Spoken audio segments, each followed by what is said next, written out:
A volte sembra che il mondo si sia fermato, mentre fuori tutto continua a correre. Ti guardi le mani e senti che manca la forza. Ma non ascoltare la paura. Ascolta il tuo respiro, è lì che comincia tutto. È un segreto tra te e la vita. Ogni istante che passa, stai già tornando. C'è un silenzio che pesa nelle stanze vuote, dove il tempo sembra non girare mai. Le ombre si allungano sulle tue ferite, mentre conti i respiri che ancora non sai. Ma senti il battito, è un tamburo lontano che dice alla notte che il sole tornerà.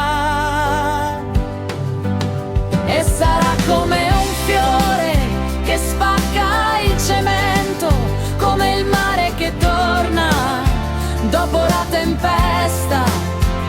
La guarigione è un viaggio lento, una scintilla che dentro resta.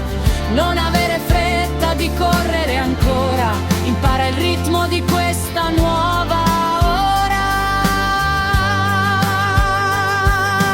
Ogni cicatrice è una storia di guerra, un segno di quanto hai saputo restare.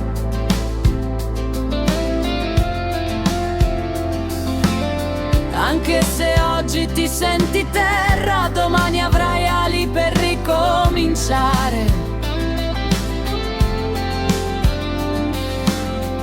La forza non è non cadere mai, ma riaprire gli occhi e dire ce la farai. E se il corpo stanca, lascia che il cuore sogni. Bevi la luce che filtra tra i rami. Guarisci nei gesti, guarisci nei sogni. Ascolta la voce di chi dice che ti ami. E sarà come un fiore che spacca il cemento, come il mare che torna dopo la tempesta.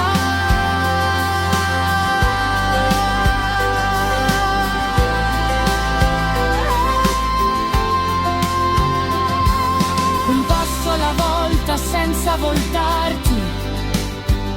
Il cielo è più limpido, puoi finalmente amarti. Respira.